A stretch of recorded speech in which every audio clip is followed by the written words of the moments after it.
The manifestation lie, how it makes you toxic and poor. You've been told to think positive and attract abundance, but your bank account and nervous system aren't seeing it. The thing most people miss is this. Manifestation turns normal setbacks into moral failures. If it didn't work, you weren't aligned. That's not growth, that's a shame machine. In this video, I'll break down the psychology that keeps you hooked, intermittent rewards, confirmation bias, and sunk cost spirals, and give you a science-backed exit. Stay for the belief that makes you poorer, the simple shift that removes shame, and a 5-minute audit to see if a practice helps or harms. Let's start with why it feels true, even when it's failing. Why manifestation feels true and keeps you hooked. When something feels true, you double down on it, especially with money, love, or health on the line. That feeling isn't proof.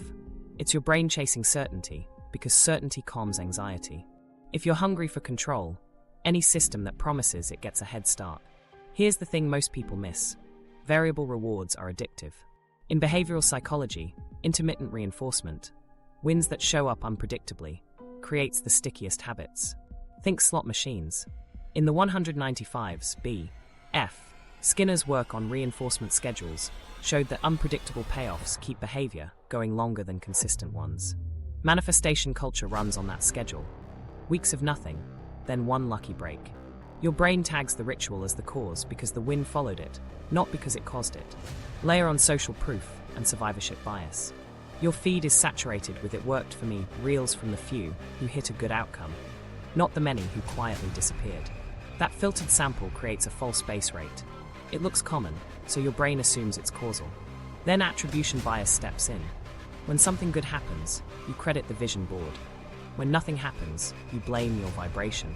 That's a self-sealing loop. Quick micro-story. A client manifested a job after months of visualizing. She'd sent 50 applications.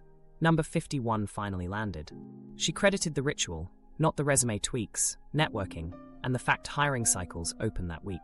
Did visualization help her confidence? Probably. Confidence-changing behavior is real. But mood-induced readiness isn't telepathy. Confusing a psychological nudge with a metaphysical cause is the core error. Now here's where most people mess up. They visualize outcomes, not steps. Outcome imagery, seeing the check, can deliver a dopamine hit that feels like progress and reduces the drive to do the boring work. Process imagery, mentally rehearsing the first email, the call opener, the objection response, primes execution. If your ritual ends with good feelings, but no calendar entries, you've swapped action for ambience. Let me show you exactly how to keep yourself honest. Use a counterfactual test. Would this outcome likely have happened without the ritual? If yes, because you did calls, sent the deck, and hit the deadline, credit behavior, not the universe. If maybe, run a personal A/B. Hold actions constant for 2 weeks. Drop the ritual for 1, then reintroduce it. Track outcomes, not vibes. If results stay steady, the ritual was dressing on the salad. Another blind spot is post-hoc causality. You pick the one variable you controlled, the affirmation, and crown it the cause. Reality's messier. Base rates, cycles, skill, access, and randomness all matter. Collapsing that into, "I raised my vibration," erases the levers you can actually pull. This clicked for a student when we separated confidence effect from causal claim. She said, "But I felt calmer and showed up better." Great, keep what calms you, drop the magic. If it improves preparation, it's useful. If it claims the market will bend because you journaled, it's misleading. Now, pre-registration is the shortcut nobody teaches. Before any ritual, write what counts as success and on what timeline. 2 paid inquiries in 14 days from 20 pitches. Then log hits and misses in a ledger. No moving goalposts. If you only count hits and reinterpret misses as blocked abundance, you've built an unfalsifiable belief. Unfalsifiable beliefs feel safe. They also block learning. Social media amplifies the illusion with tidy stories. You'll see, "I asked for $10,000 and a client paid next day." You won't see, "I followed up 5 times, their budget renewed, and procurement cleared Friday." Your meaning maker prefers one magical cause over a messy chain of events. Here's a quick win. Pair your ritual with a time-stamped action. 2 minutes of breath, then send one tailored pitch. If the ritual doesn't end in a verb on your calendar, it's entertainment. Keep rituals in the regulation lane. Calm your body, then route that calm into execution. And a warning, Once belief hardens, the system needs a reason for failures that doesn't threaten the system. So it routes blame inward. You weren't aligned. Your subconscious sabotaged you. That's not accountability. That's moralizing randomness. It's also the on-ramp to shame, stalled action, and paying for the next fix. The hook isn't just hope. It's the self-blame engine that follows.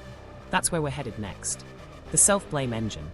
How toxic positivity hijacks accountability. When the hits slow down, manifestation culture rarely questions the method. It questions you. You weren't aligned. You slipped into scarcity. It sounds like responsibility, but notice the move. The cause jumps from strategy and context to your moral worth. That swap inflates shame and shrinks problem solving. If everything is your vibration, every setback becomes a character indictment. And when you feel defective, you hide, delay feedback, and by another alignment fix. Let's separate useful responsibility from corrosive self-judgment. A growth mindset says skills and strategies are improvable. You adjust inputs, practice, feedback systems, and get better. The manifestation frame often says your inner state determines outcomes. That turns a missed sale into, I'm not worthy yet. Not, my offer needs testing. One keeps you learning. The other narrows attention and triggers avoidance. Shame pulls your focus inward. How do I hide this? Who will see I'm broken? Guilt, aimed at behavior, does the opposite. I sent proposals late. Next week I'll schedule follow UPS right after drafting. The thing most people miss is how shame changes cognition. Under shame, attention tunnels, working memory drops, and social risk feels lethal. You're less likely to seek feedback or try again. That's why good vibes only backfires. If feeling anxious means you're sabotaging manifestations, you'll suppress anxiety instead of letting it signal. This pitch is vague. Suppression preserves the problem. Microstory. A freelance designer joined a group where low income meant money blocks. After a slow month, moderators told her to stop applying from needy energy. She halved outreach, doubled affirmations, and waited to be a match. Inquiries fell further. Within 2 months, revenue was down 40%. She felt too ashamed to network because she didn't want to spread low vibe. That wasn't mindset mastery. It was an avoidance spiral masquerading as spirituality. So how do you keep accountability without the poison? Relanguage failures as strategy errors. Swap identity labels for process labels. Not, I repel clients, but my offer doesn't show ROI in the first 10 seconds. Not, I'm blocked, but my follow UPS stop after one email. That shift puts the problem where you can act. It also invites data. If conversion is unclear, measure it. AI be subject lines, test price framing, change lead sources. Let me show you exactly how to translate this in the moment. Use event, explanation, experiment. Event, proposal declined. Explanation, benefits aren't tied to their KPIs. Experiment, ask 3 past clients which metric convinced them. Rewrite the first paragraph to mirror those metrics. Send 5 revised proposals in 48 hours. Notice what's missing, moral verdicts. You're not absolving yourself. You're assigning cause to controllable levers. Now here's where most people mess up. They mix up state regulation with moral certification. Yes, regulating your nervous system helps you think clearly. Breath pacing, grounding, a brief walk, tools, not talismans. Use them to reduce noise so you can take the next step, not to earn permission from the universe. If you remember nothing else, remember this. Regulate to execute, not to atone. Another trap is accountability theater. Publicly declaring abundance goals while avoiding measurable work. It feels responsible, but it still vibes over variables. Real accountability is behavioral. Schedule deliverables, not intentions. By Friday, send 10 targeted pitches with 1 ask and 1 metric. Then score it. Sent replies, booked calls, closes. If numbers are flat, good, now you can iterate. This clicked for a student when we reframed alignment as readiness. She said, but I need to be high vibe to sell. Actually, you need to be prepared. Readiness comes from reps, templates, objections lists, and a quiet body. If your ritual calms you enough to make the call, keep it. If it tells you the call is unnecessary, it's avoidance in robes. Common mistakes to avoid: global labeling, I'm bad with money, spiritualizing constraints, the universe is testing me, and secrecy. Shame grows in silence. Share the process with 1 trusted person. Your weekly inputs, outcomes, and 1 lesson learned. When you hear yourself describe a failure as a worth problem, Stop and rewrite it as a design problem. Quick tool you can use today: the from worth to work swap.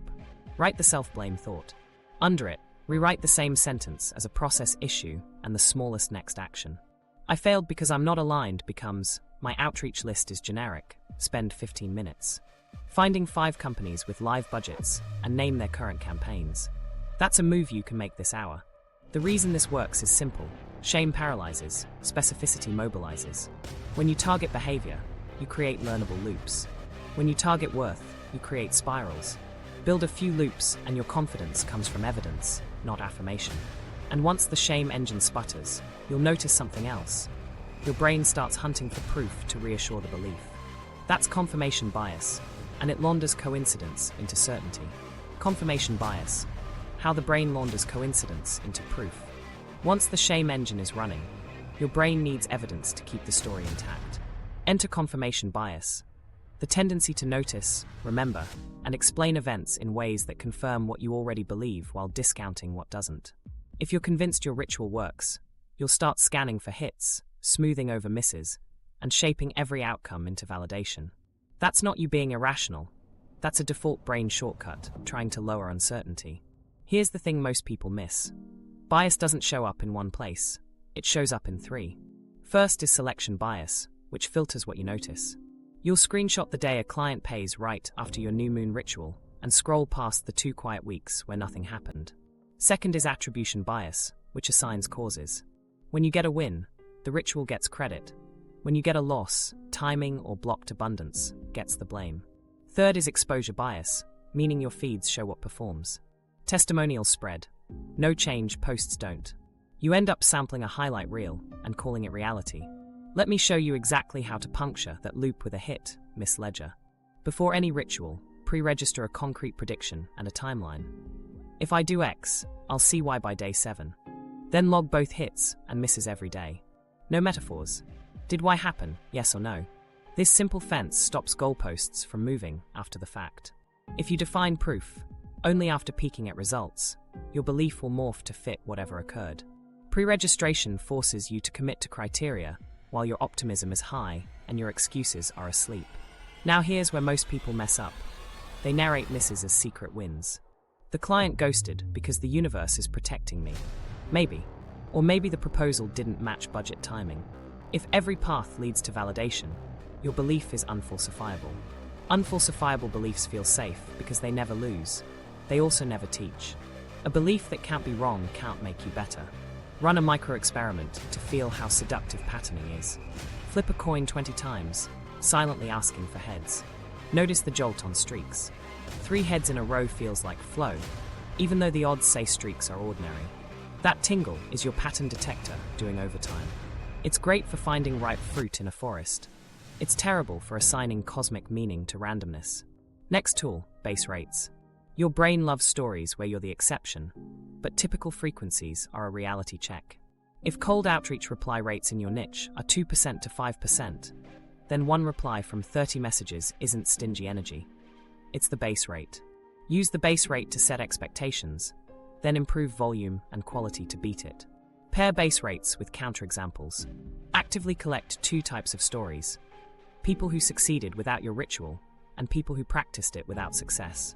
If your theory can't accommodate both, it's not a theory, it's insulation. This clicked for a student when we ran an A-B on her own calendar. 2 weeks with rituals, same actions. 2 weeks without, same actions. Outputs were identical. Her take wasn't rituals are bad, it was the ritual didn't cause the result. She kept a 2-minute breath because it steadied her voice and dropped the metaphysics. Evidence over aura. Common mistakes to avoid. Redefining a miss as a lesson from the universe, sliding deadlines into divine timing, and using vagueness as armor. Vagueness survives testing because you can't test it. Swap, abundance is coming, for 2 paid inquiries in 14 days. Swap energy shifted, for 2 replies from 25 messages, 4-day lag. Here's a quick win you can do today. Build a 1-page proof filter. Top, your pre-registered outcome and timeline. Left column, daily inputs, pitches sent, follow UPS, assets shipped. Right column, daily outputs, replies, calls, closes. Bottom, 1 disconfirming question. What else could explain this? Fill it in for 7 days. By Friday, you'll either have a case or a story. Add a bias interrupt to your most tempting cue. If testimonials spike your certainty, pair them with a 30-second card. Base rate? What would disconfirm this? What did I not count? Ask, answer, move on. It's a speed bump for certainty, not a journaling retreat. Finally, protect purchases with a decision quarantine. If a sales funnel claims, energetic proximity will explode results, pause 48 hours. During the pause, write your day 1 for success metric, the refund trigger, and one alternative use of that money that has a base rate you can find.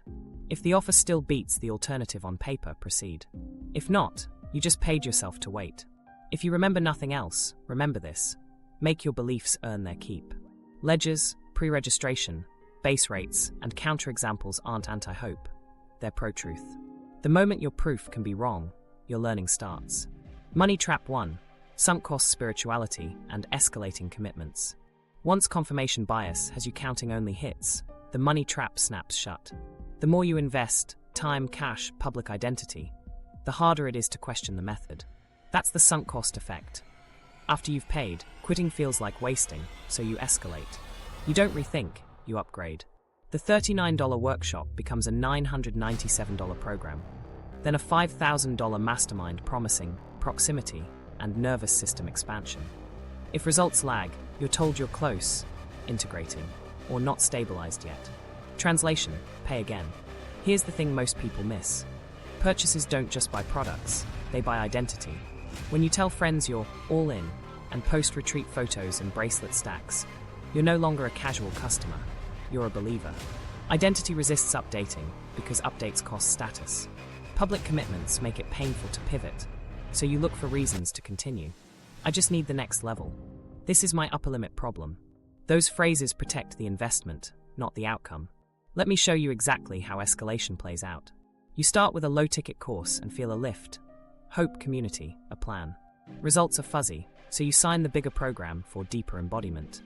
You do some tasks, hit ordinary roadblocks, and get told the breakthrough requires a container with tighter calibration. The high-ticket room provides energy, language, and urgency, which feels like progress. But when you check your scorecard, external outputs haven't changed. Replies, calls, closes. Instead of reassessing fit, you're offered a VIP tier with direct frequency attunement. You rationalize. More skin in the game equals more commitment equals better results. Except outcomes don't shift, so the story morphs into integration takes time. Right as the next card opens. Microstory. A client bought a $3,000 program with a 30-day refund. The content was recycled slides. The group was quiet. She felt doubt, asked for help, and was told to honor the frequency of commitment and avoid scarcity retreats. She stayed 3 extra weeks to be a match, missed the refund, and then felt too ashamed to leave because quitting lowers your vibration. That's sunk cost dressed as spiritual discipline. Now here's where most people mess up. They evaluate past costs, not future value. Sunk costs are unrecoverable. The only rational question is, knowing what I know now, if I discovered this today, would I still buy it? If the answer isn't a clear yes, stop. That's your cost-benefit reset. To make it stick, install a decision quarantine. When urgency spikes, count down timers. 1 seat left. Doors close at midnight. Pause 48 hours. During the pause, send a 1-paragraph brief to an outsider. The promise, your current data, how you'll measure success by day 14, and the refund policy in writing. Outsider eyes cut through sales language your hope won't. The game changer nobody talks about is how price inflates perceived value. Higher prices boost expectation, which boosts felt impact, even when content is similar. That placebo-like bump then retro-justifies the spend. It's not that you're foolish, it's that context alters experience, which is why you pre-register outcomes before you pay. If this is worth $2,000, I expect X deliverable in Y weeks that leads to Z measurable change. No deliverable, no ROI, just vibes. Use this anti-escalation checklist before any spiritual business purchase. What specific problem does this solve that my existing materials can't? What base rates exist for results like the ones promised? What is the measurable deliverable, and by when? What evidence is offered beyond handpicked testimonials? What's the refund path, in writing, and how do I trigger it? If answers are vague, the value is likely community, mood, and narrative. Fine if you name it and price it accordingly. Dangerous if you're expecting revenue. Add a stop-loss rule. Decide the maximum spend or time you'll invest in any approach before mandatory review. Put the threshold on your calendar. When you hit it, run a cold review. Are promised changes visible, or are you collecting reasons to keep going? If you catch yourself saying, "I just need the next level," you're in escalation. Watch for identity invoices. I'm not a quitter. Integrity means finishing. I follow through. Those are good values misapplied to sunk costs. Integrity is updating beliefs. When evidence changes, following through is for commitments still producing value, not for plugging holes in a sinking boat. Handle urgency funnels by changing context. No buying on mobile. No purchases inside webinars. No decisions after 8 p.m. Sales environments narrow thinking. Slow environments widen it.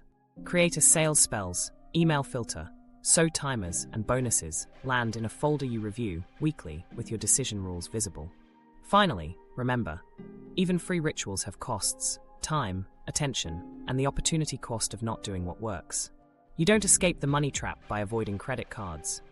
You escape by measuring value against base rates, pre-registered outcomes, and your scorecard. If the practice can't clear that bar, spend your budget on skills, distribution, and assets you can ship. That's how you keep hope and stop renting it. Money trap 2, opportunity cost and the confidence mirage. Even when you're not swiping your card, you can still be paying through opportunity cost. Every minute spent visualizing, journaling, or scripting is a minute you didn't spend on high-yield moves like building assets, making offers, or talking to people who can say yes. The trap is it doesn't feel like avoidance. It feels productive because your mood lifts. That's the confidence mirage. You feel closer to the goal without moving closer in the real world. Here's the thing most people miss. Outcome imagery can blunt drive. When you vividly picture the payout, holding the check inbox full of yes, you get a dopamine bump now, which makes the grind feel less urgent. Process imagery does the opposite. When you rehearse the first email, the question you'll open with, the price line you'll read, and then pause, you prime execution. If your ritual ends with better feelings, but 0 verbs on your calendar, you've traded action for ambience. Let me show you exactly how to flip it. Trade vision time for velocity time. Set a daily 15-minute block where you move 3 dials. 1 outreach, 1 improvement, 1 follow-up. Outreach is a tailored pitch with 1 clear ask. Improvement is tightening a headline, clarifying a scope line, or cutting fluff from a case study. Follow-up is a short, respectful nudge with a single next step. When the timer ends, log outcomes. Sent, replied, booked. That scoreboard turns mood into momentum. A micro-story to make this concrete. A copywriter I coached did 20 minutes of scripting about premium clients every morning. Felt great. No leads. We kept a 2-minute breath and replaced scripting with a velocity block. Research one company for 5 minutes. Write a 3-sentence pitch anchored to a metric. Send it, log it. 10 days later she had 4 replies, 1 paid test, and a clear red on which angles landed. Her confidence rose because something external moved. Now here's where most people mess up. They confuse clarity with progress. A 2-hour clarity session can feel transformative while changing nothing outside your head. Keep clarity, but cap it and pair it. For every 10 minutes of clarity, schedule 20 minutes of execution tied to that clarity. If your insight is, I serve B2B SaaS founders, the paired action is 5 tailored messages to founders with 1 offer line. No offer, no clarity. Run a quick audit today. Open last week's calendar. Count blocks that show outbound effort. Messages sent, assets shipped, calls booked, versus rituals, research, and prep. If output is missing, you weren't manifesting, you were stalling. Don't shame it. Route it. Move 1 ritual you love into a pre-action warm-up. 2 minutes of breath, then send the first pitch. Tie soothing to doing. Here's the shortcut nobody teaches. Build an action board that kills friction. 3 columns, next 5 actions, people to contact, timelines. Every card starts with a verb and a time box. Email Maya, case study ask, 10 minutes. Revise headline, A or B2 versions, 20 minutes. Apply to listing, attach tailored sample, 15 minutes. When a card moves to done, you get a small win that compounds. Use a one-touch rule during velocity time. If you open a draft, you either send it or schedule the exact minute, you'll finish it within 48 hours. No endless polishing to chase a feeling. Perfection is a vibe, shipping is a result. Common mistakes to avoid. Counting prep as output. Watching trainings isn't outreach. Reading about pricing isn't pricing. Label blocks by result. Sent, shipped, asked. Batch fantasizing. Long future self sessions without a bridge become entertainment. Micro-bridge it. Future self closes. Present self drafts the ask now. Hiding in design. New fonts feel busy, unless it ties to a measurable lift. Readability, load time, conversion, park it. Quick tool. The 2-1 rule. 2 minutes regulate. 1 micro WOP, 0 delay. WOP. Wish, send 1 pitch. Outcome, book a call. Obstacle, urge to tweak website. Plan, if urge hits, send pitch first. Then act before you negotiate. The reason this works is simple. Evidence. Recalibrates belief faster than affirmation. Your nervous system trusts. I sent 10 messages and got 2 replies more than I am abundant. Evidence also reveals bottlenecks. If replies are low, test subject lines. If calls don't close, rehearse your price line and add a silence beat. Affirmations can't show you where the pipe is clogged. If you remember nothing else, remember this. Confidence you can spend is built by doing, not declaring. Keep ritual as a runway. Settle your body, aim your attention, then move the smallest lever that touches the outside world. That's how you turn hopeful energy into outcomes you can count. Emotional bypass, when high vibe only becomes avoidance. Let's talk about the glue that keeps all the other traps stuck, bypassing. High vibe only sounds like optimism, but watch what it does in real time. If anxiety, anger, or grief show up, and the rule is don't feed low vibes, you'll start dodging your own nervous system. Avoided emotions don't vanish, they reroute behavior. You ghost the hard email, delay the price line, and call it divine timing.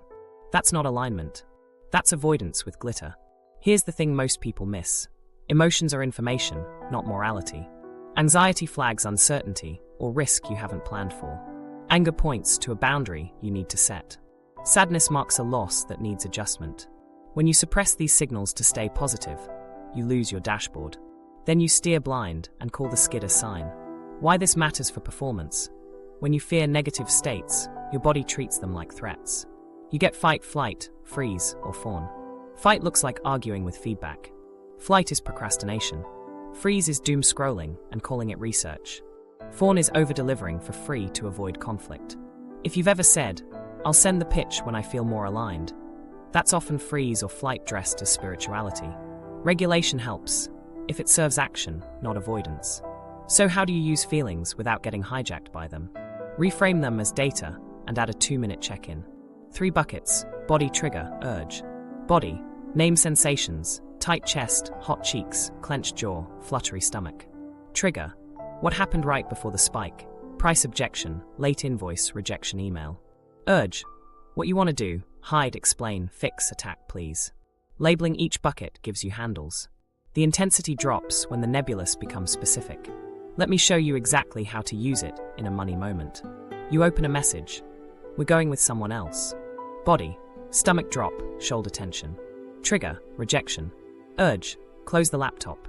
Label it, rejection plus freeze. Now pick a short regulating move to get your prefrontal cortex back online. Inhale 4, exhale 6 rounds. Or a 30-second cold water splash. Or 5 slow purse-lip exhales. This isn't a spiritual certification ritual. It's a reset. Then ask one behavior question. What microaction respects the signal? Maybe it's a 1-line feedback request.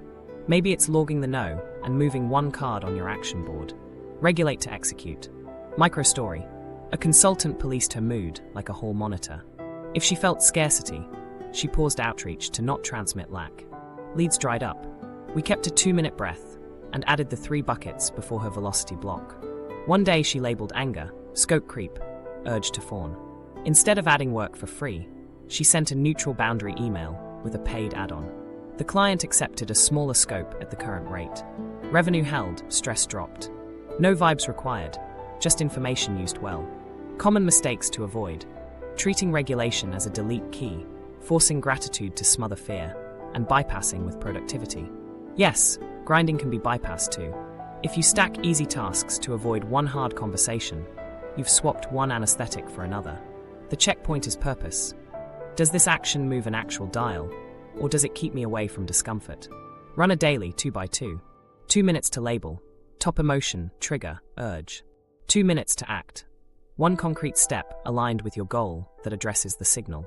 If anxiety is about unclear deliverables, the action is clarifying scope in writing. If anger is about a stepped-over boundary, the action is a clean request with a when and a how. You're not chasing a feeling, you're using it. Now here's where most people mess up. They make ritual the gatekeeper. I can't send the invoice until I'm calm. Flip it. I'll send the invoice, then I'll do 2 minutes of recovery. When action goes first, your emotion learns it's safe to move. That retrains the loop so feelings inform behavior, but don't veto it. Add a fast safeguard for purchase decisions. Before you click buy on a program or container, write 3 words for your state. Hopeful, tense, rushed. If rushed is in there, you pause, 24 hours minimum. In that window, draft the day 1 for success metric and the refund trigger. If you still want it tomorrow, you'll buy with a cooler brain and a yardstick. Handle the social layer too. Share emotion data, not vibe doctrine, with one accountability partner. I'm feeling dread about following up after scope creep. Urges to fawn. I'll send the boundary template by noon. That kind of transparency kills shame and blocks bypass. Here's a quick win you can implement today. Put a sticky near your screen. Label, regulate, act. Under it, your go-to sequence. 3 labels, 6 breaths, 1 verb.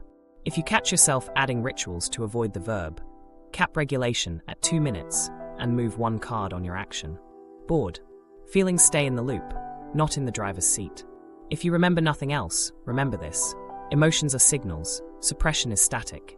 Use brief regulation to lower noise, then take the smallest step the signal points to. That's how you stay human without getting hijacked, and how you build results that survive bad days. The worthiness myth, moralizing outcomes and vibration. Let's tackle the core belief that keeps the shame loop alive, the worthiness myth. It says good outcomes prove you're aligned, and bad outcomes prove you're not. Money, love, health, and status turn into moral report cards on your vibration. It sounds empowering, but it quietly turns randomness, skills gaps, and structural constraints into sin. If a client cancels, you weren't a match. If you miss a target, your frequency fell. That's not wisdom, that's moralizing luck. Why does this matter so much? Because when outcomes equal worth, failure becomes contamination. You don't just miss a goal, you become the kind of person who misses goals. That identity hit pushes secrecy, perfectionism, and magical fixes instead of real adjustments. It also warps risk-taking. If every attempt is a referendum on your value, you avoid attempts. You pick safe goals that won't reveal flaws, then call it timing. Here's the thing most people miss. Variance isn't failure, it's baked into every system. Markets have noise. Hiring has cycles. Sales has seasonality. Even star performers hit droughts. Systems thinking says, map the levers you can pull and the noise you must absorb. Worthiness thinking says, purify yourself until noise disappears. Spoiler, noise never disappears. You just stop seeing it and start blaming yourself. Let me show you exactly how to trade worth for levers with a constraint map. Draw 4 boxes: skills, access, timing, randomness. Skills are the competencies that move your outcome: prospecting, offer design, negotiation, portfolio strength.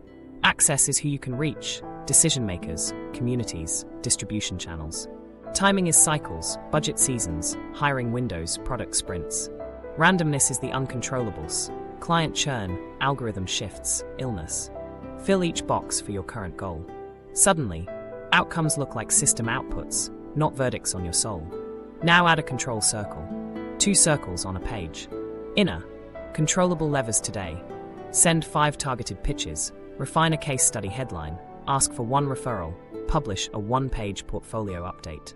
Outer, influence and noise, budget renewals, manager moods, competitor pricing, macro news. The point isn't to ignore the outer, it's to stop moralizing it. When you put weather in the weather box, you can dress for it instead of confessing to it. Quick micro story. A photographer labeled slow months as unworthy energy.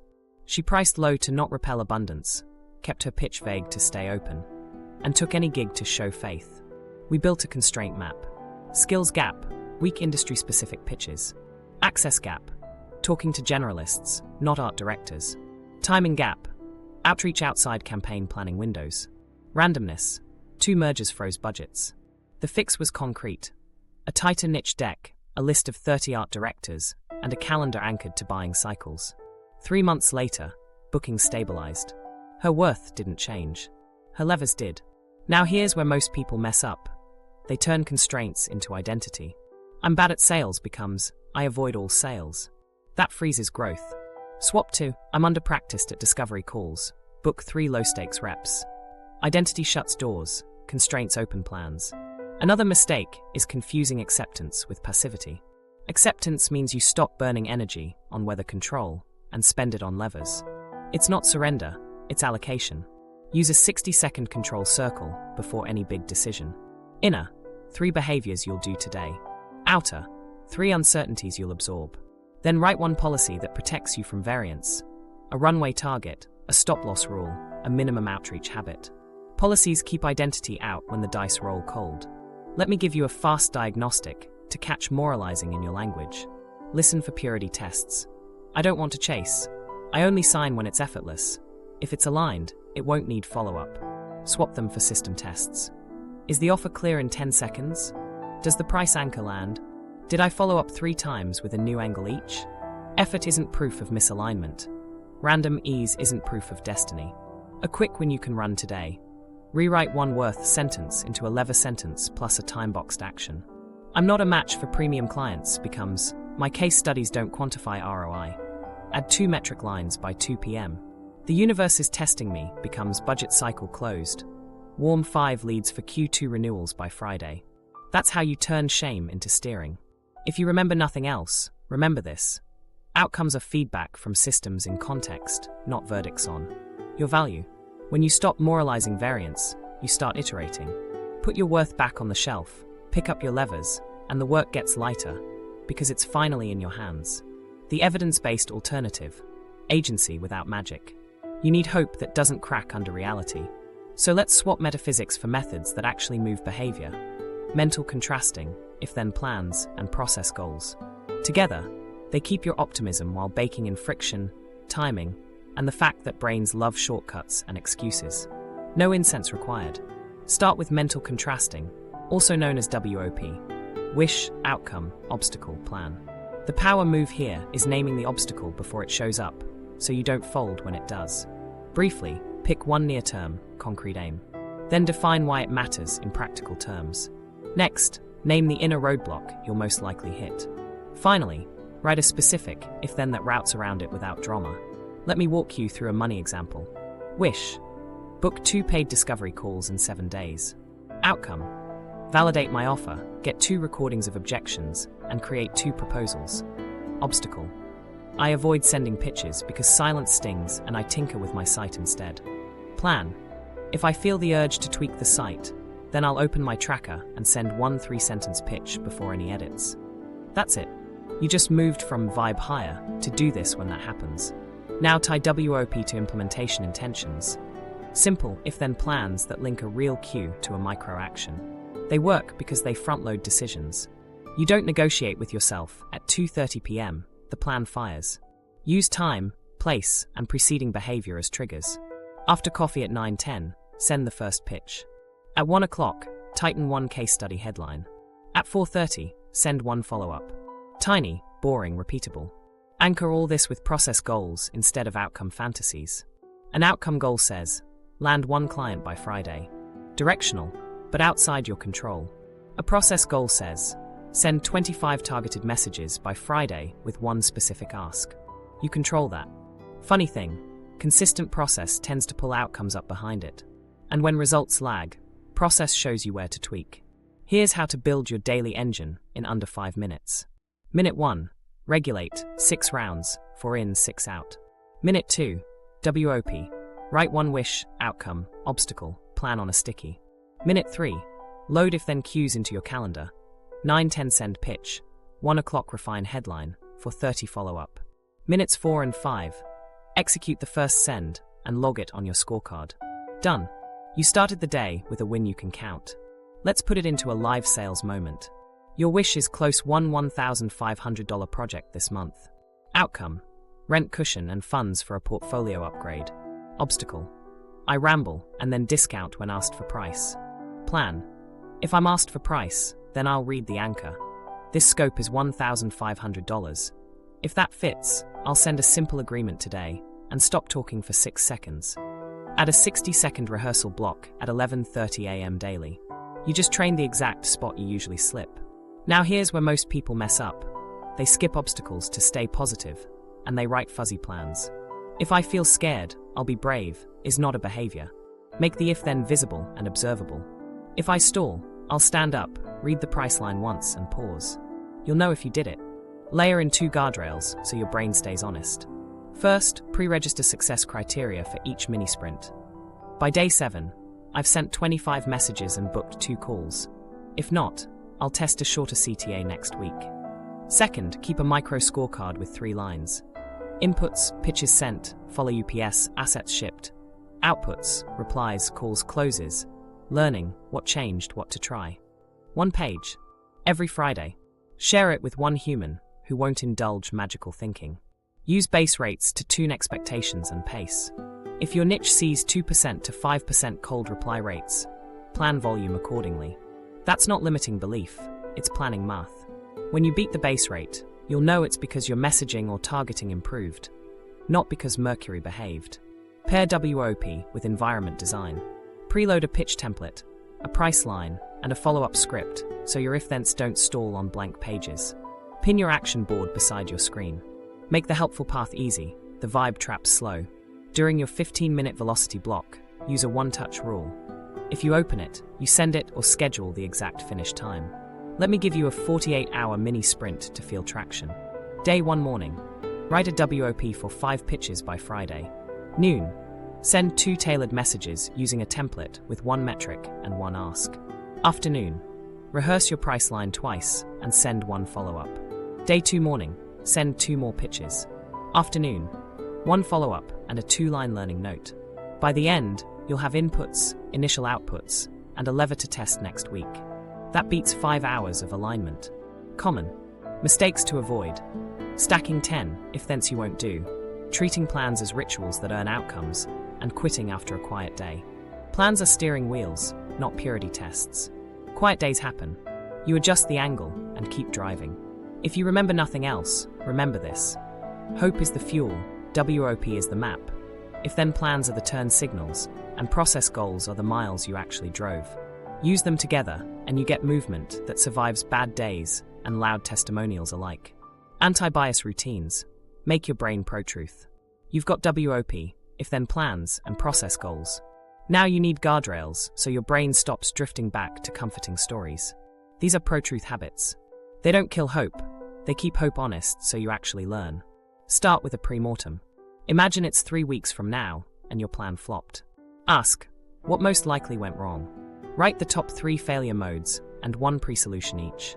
For example, generic pitches, price rambling, and running out of leads. Pre-solutions, a 3-question relevance checklist, a printed price anchor plus 6-second pause, and a rolling list of 30 targets. You're not being negative. You're rehearsing the potholes so you don't twist an ankle later. Now add base rates. Your brain loves exception stories. Your calendar needs typical numbers. Look up reply ranges for your channel, usual sales cycle lengths, and seasonal timing. If the base rate for cold replies is 2% to 5%, 1 reply from 30 messages isn't blocked abundance. It's the range. Plan enough volume to beat the average, then improve quality to move the needle. Base rates prevent magical deadlines and premature despair. Build a weekly scorecard you'll actually use. 1 page, 3 lines. Inputs, pitches, follow UPS, assets shipped. Outputs, replies, calls, closes. Learning, what changed and what you'll try next. Fill it every Friday in 5 minutes. Share it with one person who won't indulge metaphors. If inputs are low, the story isn't alignment, it's inactivity. If inputs are high and outputs flat, it's messaging or targeting, fixable. Install a bias interrupt at your most tempting cue. When a testimonial hits your feed, pause 30 seconds and ask 3 questions. What's the base rate here? What else could explain this? What would disconfirm my current belief? Answer fast, move on. It's a speed bump for certainty, not a journaling retreat. Use pre-registration for small bets, not just research labs. Before you start a 7-day sprint, define proof. By day 7, 2 booked calls from 25 messages. If not, test a shorter CTA. When results land, compare to the pre-reg. No moving goalposts, no rescue narratives. If it missed, great. You learned exactly where to tweak. Run one disconfirmation rep each week. Pick a cherished assumption and try to break it. Believe you sell best only when high vibe. Schedule 2 sales blocks after a 2-minute regulate regardless of mood and compare close rates. Believe Instagram is your top lead source. Match effort with targeted outreach for 7 days and track conversions. Seeking to be wrong sharpens your map. Create decision caches so urgency can't bulldoze you. Cache rules include a maximum spend without a 48-hour wait, one friend you must text before buying, refund triggers written out, and a day 1 metric you'll check. When doors close at midnight pings, you consult the cache, not your adrenaline. Make language do the heavy lifting. Banish vagueness. Replace energy shifted with 2 replies from 25 messages, 4-day lag. Replace blocked with no clear CTA. Precise words reduce wiggle room where bias hides. Add a Friday audit ritual that's short and blunt. Read your scorecard aloud. Inputs, outputs, learning. Then set one experiment for next week and pre-register its metric. Close the loop by sending a single-line update to your witness. Pitches 25, replies 2 lesson, shorter CTA wins. Next week testing subject line variants. Visibility beats vibes.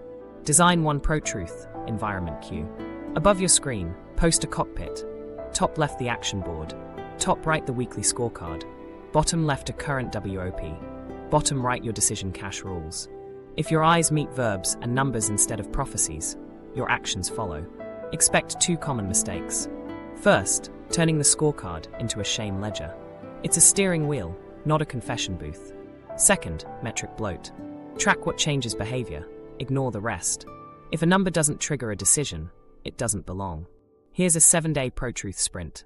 Day 1, Premortem plus base rate notes. Days 2 to 6, daily inputs logged, 1 bias interrupt, 1 disconfirmation rep midweek. Day 7, 5-minute scorecard review, 1-line update to your witness, and pre-registration for next week's experiment. It's boring by design, and boring is what survives bad days. If you remember nothing else, remember this. Hope powers you, guardrails. Protect you, and data teaches you. Build tiny routines that make being wrong cheap and learning fast. That's how you stay honest without losing momentum. Environment design, reducing cue-induced magical thinking. Your systems are solid, but your space still whispers to you all day. Cue-shaped beliefs. If your environment is saturated with signs, you'll drift back to magical thinking even with WOP, if-then plans and scorecards in place. So let's redesign your inputs so they nudge execution, not enchantment. Start with a ruthless feed audit. Unfollow accounts that moralize outcomes. Anyone implying your setbacks mean you're unworthy, blocked, or not a match. Mute urgency funnels that spike arousal. Countdowns. Last chance to quantum leap. Doors close at midnight. Replace them with evidence-first creators who share process, base rates, and failed experiments alongside wins. Your brain learns from repetition. Curate what repeats. Email next. Build a filter called Sales Spells that catches high-urgency promos and testimonial blasts. Open it only once a week in a calm state with your decision cache in view. No clicking by inside the funnel. Move decisions to a neutral context where your plans, not their timers, drive. Now, redecorate your desk for action. Retire the vision board from eye level and post an action board instead. 3 lists, next 5 actions, people to contact, timelines. Every line starts with a verb and a time box. Email Sam, referral ask, 5 minutes. Revise case study opener, 15 minutes. Send follow-up, 90 seconds. When you look up, your eyes meet levers, not lotteries. Tidy your browser the same way. Pin tabs that lead to doing, your CRM, draft docs, outreach tracker. Close tabs that pull you into vibes. Sign meanings, guru communities, aspirational shopping. During a 15-minute velocity block, use a site blocker to make the seductive path slow and the helpful path easy. Friction isn't punishment, it's design. Audio cues matter too. If music helps you settle, pair a specific song with a first action. Make track 1 equal, send 1 pitch before anything else. After a week, the song becomes a conditioned trigger for shipping, not just mood. Give your body a reachable runway. Keep a 2-minute regulation card at arm's length. Inhale 4, exhale 6 rounds, or 5 slow pursed lip exhales. Use it only as a launch pad to the next verb. If you catch yourself looping breath work to dodge discomfort, cap it and move one card to done. Your social circle is part of the room. Create a non-enabling lane. 1 or 2 peers who agree to reality-based check-ins. Share numbers, experiments, and obstacles, not vibes. Use a boundary script with high-shame circles. I'm focusing on measurable inputs this quarter. Happy to share what I'm testing. Not available for alignment diagnoses. Short, kind closed. Run a 7-day evidence-only feed experiment. Consume only content that shows process, data, or teachable failures. Track 2 things daily: mood stability and output shipped. Most people notice calmer energy and more done work within 72 hours. Less noise isn't boring, it's productive. Swap sign hunts for signal hunts. Tape a mini checklist near your screen. What did I ship? What did I learn? What will I try next? Fill it at day's end in under a minute. Tiny closure beats endless interpretation. Build a 1-page cockpit where you work. Top left, your action board. Top right, your weekly scorecard. Bottom left, your current WOP sticky. Bottom right, your decision cache rules and refund triggers. When you sit down, your context primes verbs and numbers, not prophecies. Handle purchase traps with environment locks. No buying on mobile. No purchases inside webinars. No decisions after 8 p.m. Sales contexts are engineered to narrow thinking. Slow contexts widen it. Put your credit card in a drawer across the room, so you physically stand up, see your decision rules, and cool off. Clear out talismans that invite magical cause and effect. Keep symbols only as behavior anchors. Light a candle to mark 20 minutes of shipping, not calling in clients. A molar bead can cue 10 breaths, then the price line. The object isn't power, the association is. 2 quick wins to install today. 1. Create the sales spells filter and set a weekly review block with your decision cache visible. 2. Print a pitch template, a price anchor sentence, and your 3 most common objections with answers. Tape them beside your screen so sales spikes turn into scripts, not scrolls. Common mistakes to avoid. Keeping shamey influencers for motivation, letting urgency tools live on your phone, and cluttering your cockpit with inspiration boards that don't translate to verbs. If a cue doesn't lead to a behavior you can schedule, it doesn't belong in view. Design your environment to cue execution over enchantment. When your space stops nudging stories, your plans don't have to fight uphill. Keep the ritual, lose the lie, safe spiritual practices. You don't have to ditch ritual. You have to move it out of the causality seat and into the readiness seat. Ritual shines at 2 jobs: calming your nervous system and pointing your attention. If it helps you show up, keep it. If it claims it bends markets, that's the lie to drop. Start by putting practices in safe mode. Use short, evidence-backed tools that lower arousal and boost clarity. 2 minutes of breath pacing. Inhale 4, exhale 6, 6 rounds, shifts you toward parasympathetic so you can plan. A quick grounding scan. 5 you see, 4 you feel, 3 you hear, 2 you smell, 1 you taste, pulls you out of spirals. 1 minute of values journaling. What kind of person do I want to be in this situation? Aims behavior. None of this conjures clients. It gets your prefrontal cortex online. Now convert Ask the Universe into Ask Your Calendar. After a 2-minute regulate, write 1 line that links a value to a verb with a timestamp. Value clarity. Behavior. Send 1 clean scope email by 2 p.m. If the ritual doesn't end in a scheduled action, it's ambience. Keep the ambience if you like it, but don't confuse it with output. Add 3 guardrails so ritual stays a runway, not a religion. 1. Define success by readiness, not results. Success is body settled enough to dial, template open, call scheduled, not a client pays today. 2. Cap ritual time and pair it with a deliverable. 3 minutes before a block to settle, 2 minutes after to recover, and 1 concrete send in the middle. 3. Drop mystical language from cues. Replace call-in clients with call 5 prospects. Language shapes expectation. Keep it grounded so actions stay grounded. Let me give you a 5-minute loop that stitches it all together. Minute 1. Regulate, 6 rounds, 4 in, 6 out. Shoulders drop, jaw unclenches. Minute 2. Orient. 1 values line, then glance at your control circle to pick a lever inside your control. Minute 3. Plan. Write a micro WOP. Wish. Send 1 pitch. Outcome. Book a call. Obstacle. Urge to tweak the site. Plan. If urge hits, send the pitch first. Minute 4. Execute. Open your template, personalize 3 lines, hit send. Minute 5, log scorecard entry, and 1 line of learning. Close the loop. That's ritual earning its keep. If you like symbols, repurpose them as behavior anchors. Light a candle to mark 20 minutes of shipping, not to summon luck. When the candle's out, the block ends. A molar bead can cue 10 breaths, then reading your price line aloud once. A specific song can cue the first send. The object isn't power, the association is. Here's a micro-story. A coach used to charge her field for 30 minutes before sales calls, then riff on price until she discounted. We swapped the long ceremony for 2 minutes of breath, a printed price anchor, and a 6-second pause after stating it. Close rate went up because she stopped rambling and asked a clear yes/no.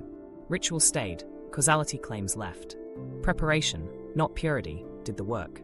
Common mistakes to avoid. Adding more ceremony whenever discomfort rises, turning ritual into a purity test you can fail, and using it as a reason to delay contact with uncertainty. Install a 2 ritual max. 1 regulate before, 1 recover after. If you catch yourself stacking a third, you're avoiding. Also, set a 120-second cap per ritual. If you're not comma by then, switch tools. Walk briskly for 1 minute, splash cold water, or read your objection handling line aloud. Run a weekly ritual audit with 3 quick questions. Did this practice reduce noise? Did it increase readiness? Did it attach to a scheduled behavior? You need at least 2 yes. If not, refactor it or drop it. You're protecting the part that works and ejecting superstition. Translate your favorite practices into plain English cue cards you can grab under stress. Examples. Breath for 6th sec 6, then send 1. Price. This scope is $1,500. If that fits, I'll send a simple agreement today, then 6-second pause. Follow up. 1 line nudge plus 1 clear next step. Put the cards at arm's reach. When arousal spikes, you don't want to improvise, you want a handle. Tie ritual to environment design, so the runway leads straight to the runway lights. Keep your action board, scorecard, and WOP sticky in your cockpit view. Pin your pitch template and price anchor beside your screen. During your velocity block, run the 2-minute regulate and immediately touch 1 verb. Conditioning matters. Do it in the same order daily, so the sequence becomes automatic. A final quick win. Create a ritual to verb checklist you can finish in under 3 minutes. 1. State in 3 words. Tense, hopeful, rushed. 2. 1 value, clarity. 3. 1 lever. Email Maya, case study ask 10 minutes. 4. If then. If urged to tweak site, send email first. 5. Done box, check when sent, write 1 learning. Keep it on a card. You're building small grooves that make the helpful thing the easy thing. Keep the ritual. Lose the lie. Use it to steady your body, aim your attention, and step into behaviors that move the outside world. That's spirituality in safe mode. Human, grounded, and productive. The 5-minute toxicity audit, practical checklist. We've built the tools. Now let's spot when the vibes are quietly taxing your wallet and your nerve. This takes 5 minutes. Grab a pen. Score each item, 1 or 2. 0 means not true. 1 means sometimes, 2 means often. Total at the end. A 6 or higher means intervene this week. Item 1, the shame spike. When goals stall, do you feel defective rather than curious? Do you hide numbers, delay feedback, or switch to vibe talk to dodge exposure? If your first impulse is self-judgment instead of diagnosis, that's a 1 or 2. We're checking if accountability slipped into moralizing. Item 2, money bleed. In the last 60 days, did you buy courses, readings, or containers under countdowns? 1 seat left, or energetic proximity promises? Did you set success criteria before buying? Did you use refunds when value disappointed? If urgency made the call, or you stayed past refund to honor the commitment, score it high. Item 3, action replacement. Look at your calendar, not your memory. How many blocks show outbound effort, pitches sent, assets shipped, calls booked, versus rituals, prep, and clarity sessions? If you feel productive without external movement, that's replacement. 1 point if it's creeping in, 2 if it's the norm. Item 4, data blindness. Do you pre-register predictions and track hits and misses? Or do you narrate everything as a sign? When results don't match the ritual, do deadlines slide into divine timing? Do you consult base rates before calling anything a breakthrough? If your proof lives mostly in testimonials and vibes, score a 2. Item 5, isolation. When things go wrong, do you withdraw from honest peers and lean into groups that moralize outcomes? Do you avoid sharing numbers to dodge alignment diagnoses? Shame grows in silence. If your only mirrors are believers who sell upgrades, give this a 2. Add your total. 0 to 3, maintain guardrails. 4 to 5, pick one fix today. 6 or more, intervene now, no drama, just action. Now let me show you exactly how to run the intervention in 5 minutes. Minute 1, score the 5 items. Don't overthink. First read is best. Minute 2, circle your top 2 risks. Write 1 sentence per risk that names behavior, not story. Stayed past refund due to frequency. No outbound effort on calendar. Minute 3, pair each risk with a targeted fix from this menu. Shame spike, from worth to work swap plus public checkpoint. Rewrite 1 self-blame line as a process issue plus the smallest next action. Share 1 input target with a witness. Money bleed, 48-hour decision quarantine plus stop-loss rule. Before purchasing, write a day, 14 success metric and refund trigger. Set a maximum spend/time per approach before mandatory review. Action replacement, 15-minute velocity block plus action board. Move 1 ritual to a 2-minute warm-up, then send 1 tailored pitch and log it. Data blindness, pre-reg plus hits/miss ledger plus base rates. Define proof before you start. Track inputs/outputs daily. Write typical reply ranges where you can see them. Isolation, boundary script plus sober peer. 1 message. I'm focusing on measurable inputs. Happy to share experiments. No alignment diagnoses. Minute 4. Schedule the fix on your calendar. Timestamp it. Examples. 11:40. Write WOP for 5 pitches. Set 2:30 if then. 3:30. Create 1-page scorecard. Log this week. Minute 5. Send 1 message. Text your accountability buddy. Inputs target 25 this week. I'll send the scorecard Friday. Or email yourself. Decision quarantine active. No funnel purchases without a 48-hour wait and day, 14 metric. Common mistakes to avoid. Turning the audit into another shame ritual. Adding 10 fixes at once, bargaining with the score, or redefining misses as secret wins. Your number isn't a verdict, it's a dashboard. 1 lever per week beats heroic overhauls you'll abandon by Wednesday. Let me give you 2 real-world micro-adjustments that take under 5 minutes. Micro-adjustment A.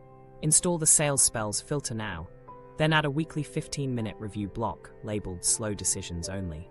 During that block, open your decision cache. Maximum spend without a wait, friend to text, refund triggers, day 14 metric. You just cooled the hottest purchase loop. Micro-adjustment B. Print a 1-page scorecard template. Inputs, outputs, learning. Tape it near your screen. Today, log 1 input and 1 learning, even if outputs are 0. Evidence compounds from tiny reps. Fast diagnostic for relapse. If you hear yourself say, I'll feel into it, translate it on paper to, I'll measure it by, and write the metric and the date. If you feel rushed, enforce the 24 to 48-hour hold. If you feel behind, send 1 micro pitch before touching socials. Here's a quick story to anchor this. A client scored an 8, high on money bleed and action replacement. She installed a 48-hour quarantine and swapped morning scripting for a 15-minute velocity block. In 7 days, she saved $1,200 by skipping a countdown upsell and shipped a portfolio update she'd delayed for months. Not willpower, structure. If you remember nothing else, remember this. Measure, then move 1 lever today. The audit finds the leak, the calendar plugs it. That's how you stop the vibes tax and start compounding evidence. Pitfalls to expect and how to course correct. You've got the tools, but beliefs are sticky and environments push back. Expect friction. When it shows up, don't moralize it, route it. Here are the most common pitfalls and the cleanest course corrections. Pitfall 1, withdrawal. When you stop reading signs, the buzz drops and the quiet feels wrong. You might chase a new ritual to fill the gap. Course correct with structure, not substitutes. Front load 1 tiny win each morning. Run your 2-minute regulate. Send 1 micro pitch, log it. Evidence replaces the old dopamine without hijacking your week. Pitfall 2, shame whiplash. You'll catch a bypass or a sunk cost slip and want to pummel yourself. Reframe fast. Strategy error, not worth error. Then touch 1 lever within 2 minutes. If you lost 30 minutes to scrolling, send 1 pitch now. Action interrupts rumination. Pitfall 3, relapse via testimonials. A friend's quantum win, or a viral case study can pull you back into magical deadlines. Preload, if then coping plans. If urgency spikes, then activate the 48-hour quarantine and paste your purchase rules into a note. If a sign tempts a pivot, then run one disconfirming test before changing course. Pitfall 4, community pressure. Groups that moralize outcomes may frame your new approach as fear or lack. Use boundary scripts that are short and closed. I'm running measurable experiments this quarter. Happy to share what I'm testing. Not available for alignment readings. If pressed, appreciate the care. I'm choosing data for now. Pitfall 5, overcorrection into grind. Swapping vibes for relentless hustle burns you out and makes you brittle. Keep regulation micro and paired. 2 minutes to settle, one concrete deliverable, one line of learning. Track inputs and learning wins, not just closes. Progress equals reps plus insight. Pitfall 6, metric bloat. You add dashboards for everything and drown. Keep the scorecard to 3 lines: inputs, outputs, learning, and only track numbers that trigger decisions. If a metric doesn't change your next action, it doesn't belong. Pitfall 7, purity tests disguised as process. You start treating WOP, if thence, or the scorecard like rituals you must do right to earn outcomes. Drop the halo. These are steering wheels, not ceremonies. Miss a rep? Reset the wheel and turn. Pitfall 8, avoidance dressed as optimization. Tinkering with templates, fonts, or funnels can be productive, or a stall. Use a one-touch rule during velocity time. If you open it, you send it or schedule the exact finish time within 48 hours. No indefinite polishing. Pitfall 9, all or nothing thinking after bad weeks. 3 no's can trigger, nothing works, which invites a ritual binge. Pre-register a slump plan. After 3 no's, run a premortem, request 1 peer review, and test 1 message change. You're building a hinge that swings you back to iteration. Pitfall 10, low energy days. Waiting for peak vibe wastes time. Bulldozing yourself backfires. Pack a rainy day menu of tiny levers that still move reality. Tighten 1 case study opener, send 1 referral ask, clip 1 testimonial line, or rehearse your price anchor once. Movement maintains identity. I'm someone who ships, even small. Make relapse boring to defeat it. Write 2 coping if thence now. If I feel behind, then I'll send 1 micro pitch before opening socials. If I see doors close at midnight, then I'll move the offer to my sales spells folder and set a 48-hour reminder with my day 1 full metric. Add a light social safety net. 1 sober peer, weekly 10 minutes. Share numbers, 1 constraint, 1 experiment. No vibe ratings, no sermons. Just witness and iteration. Finally, schedule a 5-minute Friday audit. Read your scorecard aloud, set 1 experiment, pre-register its metric, and send a 1-line update to your witness. Visibility beats drift. Expect friction. Name it fast, route it with a tiny plan, and keep the loop. Regulate, act, learn, repeat. That's how the new system survives old gravity. Key takeaway: manifestation culture moralizes variance and fuels shame. You regain agency by replacing magic with measurable inputs, honest guardrails, and tiny, repeatable plans that survive bad days. If you want the templates, scorecard, WOP cards, action board, decision cache, and boundary scripts, watch the follow-up linked next. Subscribe for weekly, science-backed psychology that keeps you effective and honest. End the vibes tax and start compounding evidence today.